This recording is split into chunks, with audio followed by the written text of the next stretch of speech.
Sugar patients நிறைய பேருக்கு இருக்கக்கூடிய டவுட் என்னன்னா, மாம்பழம் சாப்பிடலாமா, மாம்பழம் சாப்பிட்டா நமக்கு சுகர் அதிகமாகுமா அப்படிங்கிற ஒரு டவுட் இருந்துகிட்டே இருக்கு. நிறைய பேரை பார்த்திருப்போம், சுகர் லெவல் இன்க்ரீஸ் ஆயிட்டு டாக்டர் கிட்ட வரும்போது நான் மாம்பழம் சாப்பிட்டேன், நேற்று நிறைய மாம்பழம் சாப்பிட்டனால தான் சுகர் லெவல் அதிகமாயிடுச்சு அப்படின்னு சொல்றதையும் கேட்டிருப்போம். என்னதான் பண்ணாலும் ஆசை விடாது இல்லையா? எப்பவுமே அந்த சம்மர் சீசன்ல வரக்கூடிய மாம்பழத்துக்கு அவ்வளோ டேஸ்ட் இருக்கு. இந்தியர்களோட வாழ்க்கையிலே ஊறி போன ஒரு விஷயம்னு சொல்லலாம். கனிகள்ல சிறந்ததும் ரொம்ப டேஸ்ட் மிக்கதும் மாம்பழம். அதை நம்மளால விட முடியாதுதான். எல்லாரும் சொல்ற மாதிரி மாம்பழத்தினால நமக்கு சுகர் லெவல் இன்க்ரீஸ் ஆகுமா அப்படிங்கறத பார்க்கலாம்.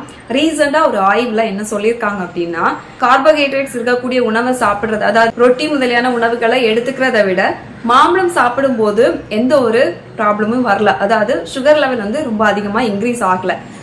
ஆய்வுல என்ன பண்ணிருக்காங்க அப்படின்னா, சுகர் பேஷண்ட்ஸ் இருக்க கொஞ்சம் பேரை மாம்பழம் சாப்பிட வச்சிருக்காங்க, சுகர் இல்லாத கொஞ்சம் பேரையும் மாம்பழம் சாப்பிட வச்சிருக்காங்க.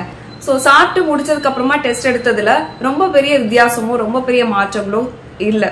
ஆய்வோட முடிவுல என்ன கண்டுபிடிச்சிருக்காங்கன்னா, மிதமான அளவுல மாம்பழம் எடுத்துக்கிறதுனால சுகர் லெவல் அதிகமாகாது. அது மட்டும் இல்ல, உடல் எடை அதிகரிக்கிறதோ இல்ல கொலஸ்ட்ரால் லெவல் இன்க்ரீஸ் ஆகுறதோ இந்த மாதிரி எந்த தொந்தரவுமே வராது அப்படின்னு சொல்லியிருக்காங்க. அதுக்காக அளவுக்கு மீறி எடுத்துக்க கூடாது. என்ன மாதிரி சுகர் பேஷண்ட்ஸ் எடுத்துக்கலாம் அப்படின்னு பார்க்கலாம்.